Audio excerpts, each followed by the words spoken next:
Nga Abdullah ibn Amri, transmetohet se i dërguari i Allahut ka thënë: të mëshirshëm janë ata, të cilët i ka mëshiruar i gjithëmëshirshmi. Mëshironi ata që janë në tokë, që t'ju mëshiroj ai që është në qiell. Lidhja farefisnore është një litar nga i gjithëmëshirshmi. Kush e ruan lidhjen farefisnore, edhe Allahu i ruan në raportet me të. Kush i koput lidhjet me të, edhe Allahu shkoputet prej tij. Bera ibn Azibi tregon se pejgamberi sallallahu alaihi wasallam ka thënë: tezja ka statusin e nënës. Nga Enes ibn Maliku transmetohet se pejgamberi sallallahu alaihi wasallam ka thënë: kush dëshiron që t'i shtohet risku dhe t'i shtohet ymri, le t'i ruaj lidhjet familjare. Kultivimi i lidhjeve farefisnore ka qenë një virtyt që ka pasur peshë që nga shoqëria arabe e kohës së ignorancës.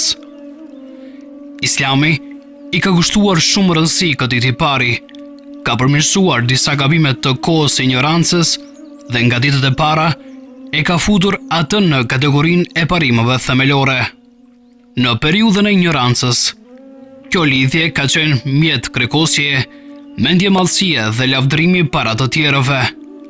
Si normat e asaj kohe, ishin animi i verbër deri në shkallë fanatizmi ndaj të afërmit, mbështetja e vëllaut të gjakut, edhe nëse është zullumçar, edhe nëse është i shtypur, favorizimi i fisit, me fjalë, madhërim i gjenezës deri në dhujtari.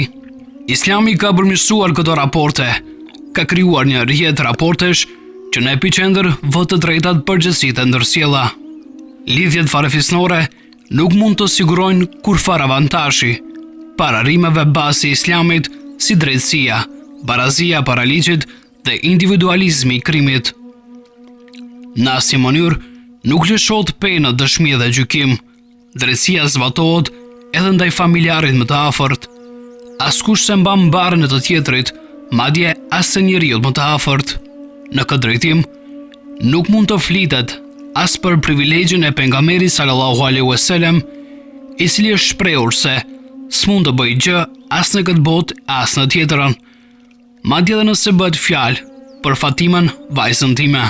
Alhamdulillahi rabbil alamin wa afdalu ssalati wa atammu taslim ala sayyidil awwalin wal akhirin Muhammad ibn Abdullah al-mab'uth rahmatan lil alamin wa ala alihi wa sahbihi ومن سار على نهجه واستنى بسنته إلى يوم الدين رب اشرح لي صدري ويسر لي أمري واحلل عقدة من لساني يفقه قولي أما بعد hamdi, falenderimet, lavdratat i takojnë vetëm të madhit Allah Gjelle Gjelaluhu, atë falenderojmë dhe vetëm prej tij falje dhe ndihmë kërkojmë. Ka në udhëzon i madhi Allah Gjelle Gjelaluhu në rrugën e drejtë, nuk ka kush e humbë, dhe kanë të largon i madhi Zot Gjelle Gjelaluhu nga rruga e drejtë, nuk ka kush e udhëzon dhe qet në dritë. Dëshmojmë dhe deklarojmë me dëshmijën më të madhe, për të cilën është kriju qiella dhe toka, për të cilën janë dërguar pejgamberët, për të cilën janë shpallur librat. Dëshmia ashhadu an la ilaha illa Allah, që në gjuhën shqipe do me thonë dëshmoj, deklaroj dhe atë me zemër e besoj që nuk ka Zot që meriton të adhurohet jashtë atë madhit Allah, i cili është një. Nuk ka shok, nuk ka ortak, nuk ka rival, as që ka evlat, as që ka familje, kretë gjallëresat a i ka kriju, a i ka fal, a i kujdeset për ta, a i furnizon. Të gjithë këto gjallëresa kanë nevojë për Allahun, ndërsa Allahu Gjelle Gjelaluhu nuk ka nevojë për askënd. Po ashtu dëshmojmë dhe deklarojmë me dëshmian e dytë sipas madhësisë së saj, wa ashhadu anna Muhammeden abduhu wa rasuluh, dëshmojmë dhe deklarojmë atë me zemër e besojmë dhe me ta jetojmë që Muhamedi sallallahu alaihi wasallam është vula e pejgamberisë, i dërguari Allahut i fundit në rrezullin toksor. Pra salavatet dhe selamet, për shëndetjet tona të përzemërta ja dërgojmë shpirtit Muhammedit sallallahu alaihi wasallam, familjes së vet të pastërt, shokëve të vet fisnik dhe gjithë besimtarë të cilët e kanë ndjek, janë duke e ndjek dhe do ta ndjekin rrugën e tij deri në ditën e Kiametit. Jo përshëndes të gjithë ata të cilët na shohin nëpërmjet kësaj kamerës, nëpërmjet këtij nxizimit, me përshëndetjen islame, assalamu alaikum wa rahmetullahi wa barakatuh. Paqja, mëshira, begatit e Allahu xhalla xhelaluhu qofshin mbi ju.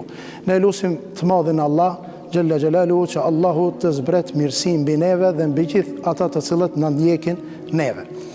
Kisha pas dëshirë që bisedën tonë fillimisht ta fillojmë me një ajet që nuk është i panjohur për opinionin e gjerë, ajo të cilën e lexojnë të gjithë imamat, të gjithë dietarët, të gjithë hoxhallarët, të gjithë ata të cilët dalin për të ligjëruar në ditën e xumë dhe dalin dhe hipin në mimber, dhe të gjithë ata e lexojnë ajetin famëlart ku Allahu xhalla xhelaluhu para 1400 kusur viteve i drejtohet shpirtit Muhammed Mustafa sallallahu alaihi wasallam dhe ai pastaj na interpreton neve këtë ajet madhështor ku Allahu te baraka wa taala na drejtohet neve nëpërmjet të dashurit të tij ku thot inna Allaha ya'muru bil adli wal ihsani wa ita'i dhil qurba wa yanha 'anil fahsha'i wal munkari wal baghi ya'idhukum la'allakum tadhakkarun. Që do me thonë në përkthim, Allahu juve ju urdhnon, inna Allaha ya'muru bil adl, Allahu juve ju urdhnon me drejtësi. Drejtësia e cila në qoftë se nuk është prezente, hupët harmonia e jetës, hupën baraspeshat e kësaj dunjaje. Pastaj vazhdon thot inna Allaha ya'muru bil adli wal ihsan, dhe ju urdhnon që të bëjni mirë. Ju ndalon nga e keqja, ju ndalon nga amoraliteti dhe ju ndalon nga çdo sen e cila është llogarit në katin e tij, në rangin e tij, në peshorën e tij që është gjuna, është mëkat ndaj krijuesit. Pastaj ai ju urdhnon që të majni lidhjet e farefisnisë. Kjo është tema për të cilën dojmë bisedojmë na. Kjo është tema për të cilën sot ka nevojë shoqëria jonë që të ulen dhe të harxojnë një kohë të mirë nga jeta e tyre duke i studiu sendet të cilët kanë të bajnë, sendet të cilët vinë, sendet të cilët dalin nga kontakti dhe mirëmbajtja e kontaktit familjar. Sot njerëzit pasi që janë dhonë pas epshit të kësaj dunjaje, janë dhonë mas knatësive të kësaj bote, kur materializmi është fut në zemrat dhe në shpirtrat e çdo njonit sot, përpos atyre të cilët i ka dallu Allahu xhalla shanuhu, ata janë bo egoista dhe nuk mendojnë jashta se për veti. Njerëzit janë shëndru në një robot që shkojnë dikun edhe kthehen, i kanë haru ato vepra të cilët janë nga të urdhnume nga Zoti, të mësume nga Muhammed Mustafas, trashëgume nga të parit ton, nga gjeneratat e para. Njerëzit kanë haru se shka do me thonë bab, njerëzit kanë haru se shka do me thonë nan, njerëzit kanë haru shka do me thonë teze dhe shka është hal, migjë dhe daj dhe kusheri dhe të afërt, sa që njerëzit janë robnu mas dëshirave të kësaj bote, ndërsa bota është ashtu e krijuar që nuk mund të arrijë askush këtë botë, ngel çdo kush i mposhtur për krah kësaj bote. Ajo që Allahu xhalla shanuhu wa xhalla xjalaluhu neve na ka urdhnu, ajo lun shumë rol të madh në jetën e çdo besimtarit.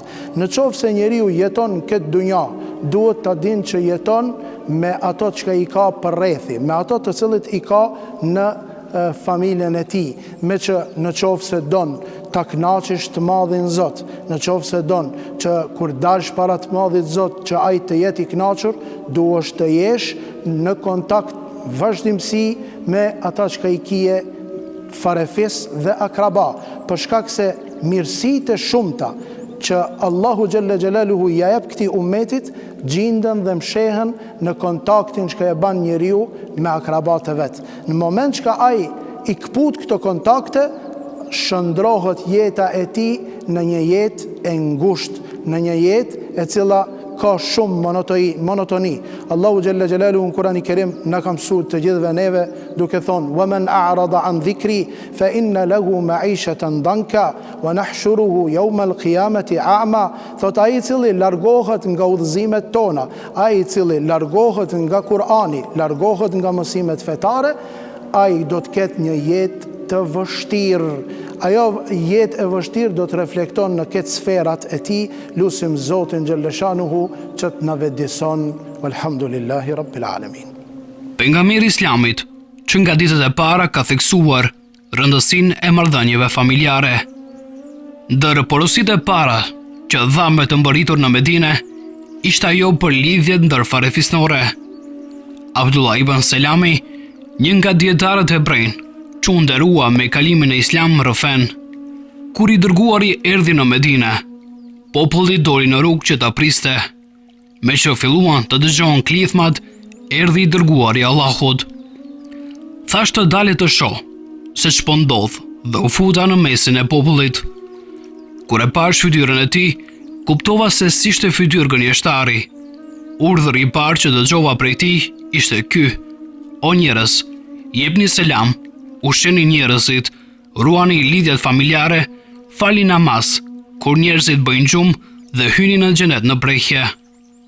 E dim se Muhamedi sallallahu alaihi wasallam deri në vdekje i ka ruajtur raportet e ngrohta me xhaxhan e vet Ebu Talibin, megjithse ai ishte musliman. Marrëdhëniet ndër farefisnore, përveç dashurisë, respektit dhe vizitave, kërkojnë edhe solidaritetin në të gjitha fushat e jetës shoqërore. Ky solidaritet ka elementet e konotacionit juridik si shpagimet, trashëgimia, por edhe për masat etike.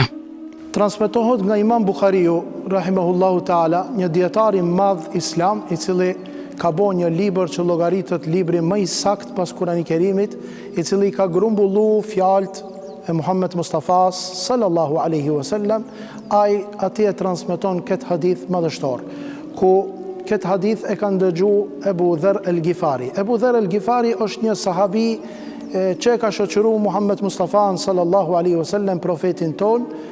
Ai thot, një ditë prej ditëve erdhi një njeri te profeti alaihi salatu wasalam dhe i tha: "O i dërguari i Allahut, më trego se si mund të jem unë nga banorët e xhenetit. Më trego i dërguari i Allahut çfarë të bëj në këtë jetë që unë të llogaritem nga banorët e xhenetit. Më trego vepër e cila në ditën e Kiametit do të më banë mua që të jem nga shpëtimtarët. Kur tjerët do të kenë vështërsi, të jem unë i shpëtuar. Kur krejt do të ngarenin dhe do të vrapojnë që të gjenë qare për hallin e tyre, unë të jem i sigurt dhe i rahatshëm." Pejgamberi sallallahu alaihi wasallam, edukatori suprem, njeriu i cili është dërguar si mëshirë për gjithësinë, ju drejtu pyetësit duke i thënë: "Besoje Allahun, besoje atë një dhe mos i përshkruaj asesi ati shok. Pastaj fale namazin, pastaj agjëro Ramazanin, pastaj jepe zekatin, pastaj tha mundohu që të mbajsh lidhjet e farefisnis." Muhammed Mustafaja sallallahu ta'ala alaihi wasallami në këtë rast e ban lidhjen e farefisnies në grad me faljen e namazit. Na e dim shumë mirë se Zoti Gjellëshanuhu wa Gjelle Gjelalu 5 kohët namaz e ka bo një nga shtyllat e fejes islame. Po ashtu me radhitjen të cilën e radhiti pejgamberi sallallahu alaihi wasallam, filloi me besimin në Allahun te bareke wa taala, duke mos i përshkruajt atij shok.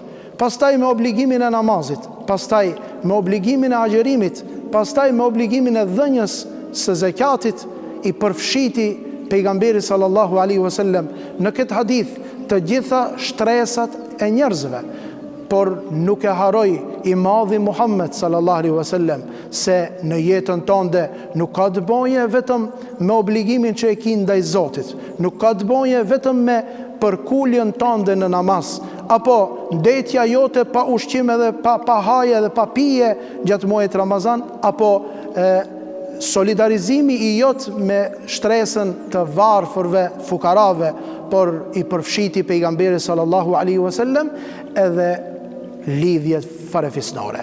Në lidhjet farefisnore Allahu xhalla xhelaluhu shlon bereqet, ashtu si shlon bereqet në dhënien e zakatit, ashtu si shlon bereqet në agjërimin e Ramazanit, ashtu si shlon bereqet edhe në veprat më madhështore në fejen tonë, si është falja namazit dhe besimi në një të madhin Allah xhalla xhelaluhu.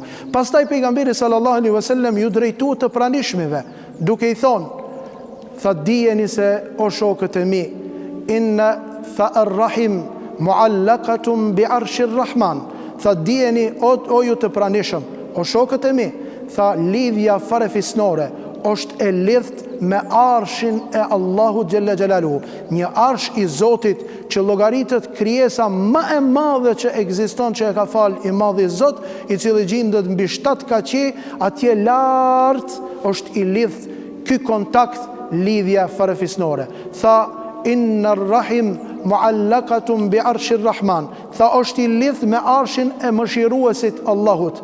Yaqul, tha për çdo ditë ajo thot, Allahumma men wasalani silhu, tha o Zot, ai i cili më mba mua si lidhje e lidhur, tha mbaje i lidht atë me mëshirën tënde, që do me thonë mëshiroje o i madhi Zot. Wa men qata'ani faqta'hu, tha o Zot, në qoftë se dikush i kput këto lidhjet, kpute edhe ti nga mëshira jote. Ndërsa Ebu Hurejra radiallahu ta'ala anhu, ai tregon në një rast tjetër ku pejgamberi sallallahu alaihi wasallam tha, Ausani Khalili, tha më urdhroi dhe më këshilloi dhe më mësoi i dashuri jem, e ka për qëllim pejgamberin sallallahu alaihi wasallam, kur ai ju drejtu duke i thonë se 3 gjana do të bëjnë ty o Ebu Hurejre në qoftë se i ban nga banorët e xhenetit. Tha ja Rasulullah, cilët janë këto 3 gjana? Filloi t'i numëron pejgamberi sallallahu alaihi wasallam, ajo që neve na intereson është personi i cili i mban lidhjet farefisnore. Lusim Allahun xhalla shanuhu që të na ban nga banorët e xhenetit. E përsim për të bërë mirë e kanë sipas së radhës nëna, babai, motra dhe vëllezërit, në përgjithësi në ndihmesa dhe të zekati dhe sadakaja në veçanti fillohet nga më i afërti. Kjo vi, siç ka cekur i dërguari, vazhdon në formën nga më i afërti drejt më të largëtit. Gjë e dhënë në të varfëri konsiderohet një lëmosh, kurse ajo e dhuruar një farefisi konsiderohet 2 lëmosha, njëra sadaka dhe tjetra familjarit.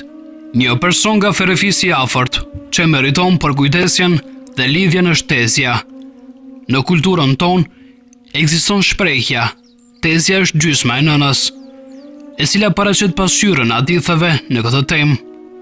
Siç transmeton Ibn Omeri, një njeri kishte ardhur tek i dërguari dhe kishte pyetur, o pejgamber, kam bërë një mëkat të madh, ka mundësi të pendohem? Pejgamberi u përgjigj, a e ke nënën? Njeriu u përgjigj se jo. A e ke gjallë tezën? E pyeti sërish i dërguari dhe ai tha se po. Pas kësaj, i dërguari tha, atëherë pra, shko bëj ndonjë të mirë, duke shtuar, tezja është në pozitën e nënës. Pas torturave të shumta, Muhammed Mustafaja sallallahu alaihi wasallam që i përjetua në Mekke, në periudhën kur ai i ftonte njerëzit që ta pranojnë fen islame, u detyru i dashmi i Zotit Muhammed Mustafaja sallallahu alaihi wasallam që të emigron, u detyru që ta braktis vendlindjen, vendin e tij, ku ai lindi, u rrit dhe i përjetoi gjërat e para nga jeta e vet, ku ai e vorosi babain, ku ai e vorosi nënën dhe i braktisi të gjithë të afërmit për një qëllim të vetëm, ishte ta kënaqet madhin Zot. Duke emigruar nga Mekja për në Medine, me shokin e tij, me bashkëudhtarin e tij, me personin i cili u ngrit feja kur ndroi jetë Muhammed Mustafaja me stabilitetin e tij, Ebu Bekr as-Siddiku radiallahu ta'ala anhu. Ai udhtoi 6 ditë nga Mekkeja për në Medine, në kushtet e vështira, i lodhur, i raskapitur, duke u fut në qytetin e Medinës, dulën banorët e Medinës, ta presin Muhammed Mustafan sallallahu alaihi wasallam, t'ja mundsojnë kushtet sa më të mira që ai të pushon dhe të rahatohet në këtë qytet. Pejgamberi sallallahu alaihi wasallam t'i shtekon egoist, t'i shtekon materialist, kishte kërku nga banorët që ai të strehohet me automatizëm në një shtëpi prej shtëpijeve më të mira, më të bukura të Medinës. Por ai, i cili u dërgu mëshirë për gjithësien, ai dëshironte që të dërgon mesazhin kryesor të fejes islame.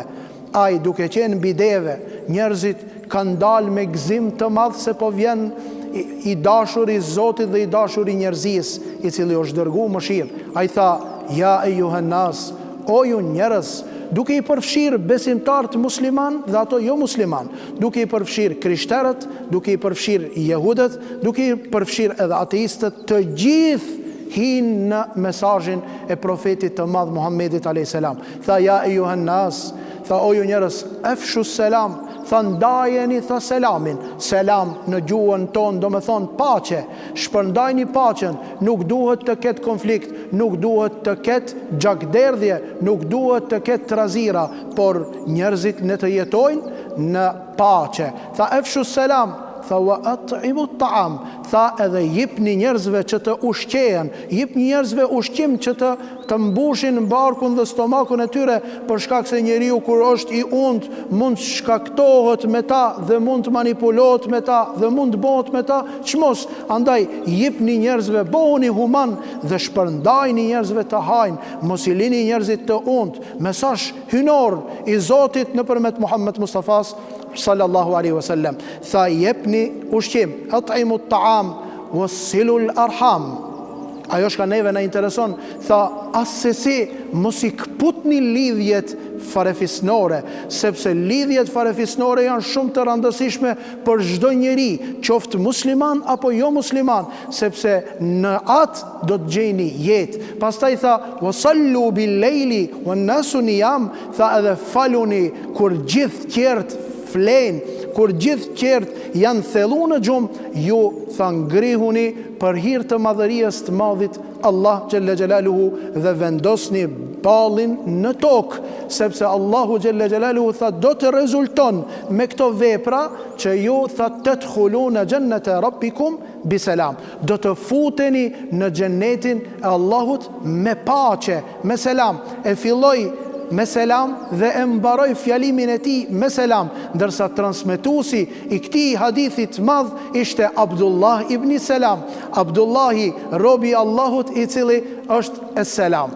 Prandaj pejgamberi sallallahu alaihi wasallam, duke e ditë gjendjen e popullit në Medine, duke e ditë gjendjen e njerëzve në të cilën jetojnë, i urdhnoi ata me shka, i urdhnoi që të shpërndajnë paqen, i urdhnoi që ata të japin ushqim njëri tjetrit, të solidarizohen me njëri tjetrin, por duke mos e harru lidhjen farefisnore. Pejgamberi sallallahu alaihi wasallam tha: 3 njerëz asesi nuk do të hinë në xhennet. 3 njerëz asesi për ta nuk ka vend në xhennet. Filloi ti numëron pejgamberi sallallahu alaihi wasallam dhe tha: wa qati'ur rahim. Tha një person i cili tha e ka kput lidhjen farefisnore. Për këtë nuk ka vend në xhennet, për shkak të asaj se ai i ka dalë kundër parimeve të fesë së madhe. Andaj na, po që dojmë ta kënaqshmi të madhin Allah xhalla xjalaluhu, duhet të jemi në kontakt vazhdimsi me të farefist që i kemi na. Për atë arsye se pejgamberi sallallahu alaihi wasallam na porositi, tha: wa man arada an yabsuta lahu fi rizqi wa an yamudda fi umrihi fa falyasir rahimah. Tha: ai i cili ka problem dhe stres ekonomik dhe tutet për atë çka do të haje dhe çka do të pije, për atë çka do të investoje, tha në qovë se don të jetë i rahatshëm në aspektin financiar, tha ne të shkon dhe ne t'i viziton akrabat, ne t'i viziton farefisët. Tha ai I cili don që të zgjatët jeta e tij dhe Allahu t'i jep begati dhe bereqet në jetë, tha ne të shkon, tha ne t'i viziton familjarët. Të dashurit e mi, të gjithë ju të cilët I ndëgjoni këto fjalë, vazhdoni të jeni në kontakt me hallën dhe me dajen, me mixhën dhe me tezën. Allahu ka me ju dhonë bereqet juve dhe gjithëve të cilët janë në atë familje ju ku jetojni dhe në rrethinën ku jetojni, për shkak vizitës dhe kontaktit, bereqet që ju nuk e dini nga ka ardhë dhe si ka ardhë. Lusim Zotin Gjellëshanuhu wa Gjelle Gjelalu, Allahut na ban nga ky grup. Paralel me ajetet kuranore, edhe pejgamberi sallallahu alaihi wasallam shpesh ka folur për rëndësinë e lidhjeve farefisnore. Ka shumë hadithe që nxisin për kultivimin e lidhjeve familjare dhe që tërhiqin vërejtjen që të mos shkëputen këto lidhje. Për shembull, I dërguari ynë I dashur në një hadith thot: kush dëshiron që t'i shtohet risku dhe t'i zgjatet jeta, le t'i mbajë raportet familjare. Në fakt, lidhjet familjare përbënin një virtyt etik tepër të çmuar edhe në periudhën e ignorancës. Si Kurani, ashtu edhe hadithet e kanë zhvilluar edhe më tepër këtë virtyt dhe u bëjnë thirrje muslimanëve që të jenë aktiv në këtë drejtim. Një prurje tjetër e Islamit në këtë aspekt është mosmatja e marrëdhënieve farefisnore sipas Kutit, sa mua aq edhe ty, përkundrazi. Islami afirmon parimin se duhen kultivuar lidhjet familjare edhe me atë që e shkëput këtë lidhje. Nuk duhet haruar se me këputjen e lidhjeve do të privohemi nga dashuria dhe mëshira. Thënë me fjalët pejgamberike, njeriu që I këput lidhjet me farefisin s'mund të hyjë në xhenet. Nga ajo që na mëson feja e madhe islame, nga ajo që na porosit Kurani hynor, nga ajo që na porosit fjalët dhe udhëzimet e pejgamberit sallallahu alaihi wasallam, na bajnë që të jemi në vijën të cilën e do Zotit Gjelle Gjelaluhu, në vijën në të cilën dhe në safin të cilën na do Muhammed Mustafaja sallallahu alaihi wasallam. Në një nga rastet, I dërguari I Allahut sallallahu alaihi wasallam do t'i drejtohet ummetit me porosi, duke I thonë: men kana yu'minu billahi wal yawmil akhir falyukrim dayfa. Ai cili beson Allahun dhe ditën e gjykimit, në të sillet mirë ndaj misafirit. Men kana yu'minu billahi wal yawmil akhir falyukrim jarah. Ai cili beson Allahun dhe ditën e gjykimit, në të sillet mirë ndaj kujshirt. Dhe në fund e rumullakson I madhi Muhammed sallallahu alaihi wasallam duke thonë: wa men kana yu'minu billahi wal yawmil akhir. Ai cili beson Allahun dhe ditën e gjykimit, tha falyasil rahimah. Thanet jetë në vazhdimsi me kontaktin e tij me të afërmit e tij, me akraballukun, me ata të cilët I ka akraba nga gjaki I babës apo I nanës, të jetë vazhdimisht në kontakt. Pastaj pejgamberi sallallahu alaihi wasallam tha: tu'radu a'malu bani Adam. Tha për çdo vepër që e ban biri I Ademit gjatë javës, veprat do të ngritën në ditën e enjte, në mbrëmje të ditës së enjte ngritën te kati I të madhit Allah Gjelle Gjelalu, dhe ato prezentohen te Zoti, edhe pse Zoti I din gjitha sendet të çka kanë bën robërit e tij, njerëzit, çfarë kanë vepruar, çfarë kanë folur, ku kanë shkuar, si kanë medituar, si kanë planifikuar, të gjithë I din Allahu Gjelle Gjelalu, por detyra e melaqeve është që ata ta ngritin në veprën e birit të Ademit në katin e të madhit Allah dhe të raportojnë. Thot pastaj ato pranohen dhe refuzohen, ndërsa ai I cili I ka këput lidhjet farefisnore, ati me automatizëm, edhe pse ka bo mirë, I refuzohen veprat e tij. Sa kanë rizik dhe sa kanë kon keq që një person I cili nuk shkon dajen e vet ta viziton, nuk shkon mixhën e vet ta viziton, nuk shkon ta viziton vllaun apo motrën apo nipat apo ato që I ka në afërsi, vepra ai në qoftë se ban vepra vullnetare nuk do t'i pranohen te Allahu Gjelle Gjelalu, sepse I ka këput lidhjet farefisnore. Me siguri, çdo kush prej juve do të pyet: po mirë, si llogaritët mbajtja e lidhjeve farefisnore? Në gjendje jo të këputur, Dietarët islam i kanë elaboru këto vepra, duke thonë e para duhet të vizitohet. Kjo është puna më madhështore për të cilën kemi nevojë na sot si shoqëri. I kemi kput zjaretet, i kemi kput vizitat. Nuk ka mos i përpara kur njerëzit shkojshin mu vizitu njëri me tjetrin. Thanë dietarët, në qoftë se don që mos hish në këtë hadith, në këtë fjalë të pejgamberit sallallahu alaihi wasallam, veprat e tua të janë të pranuara, do shkosh do t'i vizitojsh. Kjo është e para. E dita, tha, kur ata do smuhen, do shkosh, do interesohesh për gjendjen shëndetësore. Të pyetish a kanë mundësi që të blenë barna. Në çfarë gjendje janë? Janë në shtëpi apo janë në spital? Ka dëshirë të haje diçka, ka dëshirë për nevojën, ta mbulon nevojën që e ka në spital. E kështu me radhë gjendje e cila e godet atë të sëmurin. E treta, tha, në rast që ka borxh, të angazhohesh t'ja mbulosh borxhin e akrabas, sepse sot njerëzit kanë sikletet e veta dhe i kanë ngushtesat e veta në aspektin ekonomik. E dikush ka, e dikush nuk ka. Ai i cili ka do ta ndihmon atë që nuk ka, që në aspektin baraz të hecin drejt në këtë jetë. E katërta, kur ai të ketë një ngushtesë, të shkon t'ja leton atë ngushtesë. Për atë arsye pejgamberi sallallahu alaihi wasallam ka thonë: "Wala an amshi ala hajati akhi li ahabbu ilayya min an a'takifa fi masjidi hadha shahra." Tha, me ambulu dhe me aletu dhe me hek një gajle prej gajleve që e ka një musliman, tha, është më e dashur tek unë se sa më mbyll në xhami një muj në xhaminë time në Medinë, ku një namaz llogaritet 1000 namaze. E pesta, të dashurit e mi, ajo shka dietarët Islami në mëson dhe ato e elaborojnë për këtij hadithit, është kur ai të fton ty ti përgjigjesh ftesës.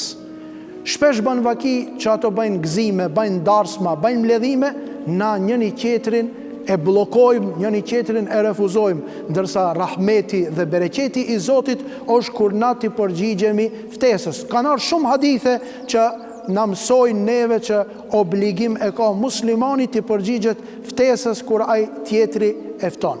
E pesta, kur ai do të ketë një nevojë që nuk mund ta realizon dikush tjetër jashtë se ta realizojsh ti, e ki obligim fars nga ana e Zotit që ti të vrapojsh dhe ta realizojsh atë dëshirë që ai e ka. E gjashta, në rast që e shet që është në rrugë të gabume, në rast që e shet se ai ka deviju nga ajo që është e njohur nga feja islame, të shkojsh dhe të këshillosh. Shkojsh dhe të qëndrojsh pranë atij, që ta krehesh nga e keqja në të mirën. E shtata apo e teta është që kur të dajsh lëmosh, kur dajsh sadaka, të jetë pjesa më e madhe e sadakas tënde në akrabat e tu. Sepse Allahu tha, al-aqrabuna aula bil ma'ruf. Tha, ato shka e ki në akrabaluk, ato tha kanë më tepër hise në veprimtarien tënde që e ban për hir të Zotit duke shpenzu nga malli jot. Që të ne krejt pranohen, ndërsa kur vend të malli, këtë tojnë valla, pse ai s'ka punu e kështu me radhë. Ndërsa atë çka duhet ta bëjmë na, më shumë të ndihmojmë atë çka e kemi në akraba e pastaj të tjerët. Lusim të madhin Zot Gjelle Gjelaluhu që Allahu të na ban prej robëve të tij të sinqert, të cilët vazhdimisht do jemi në kontaktin në lidhje tona farefisnore. Wassalamu alaikum wa rahmatullahi wa barakatuh.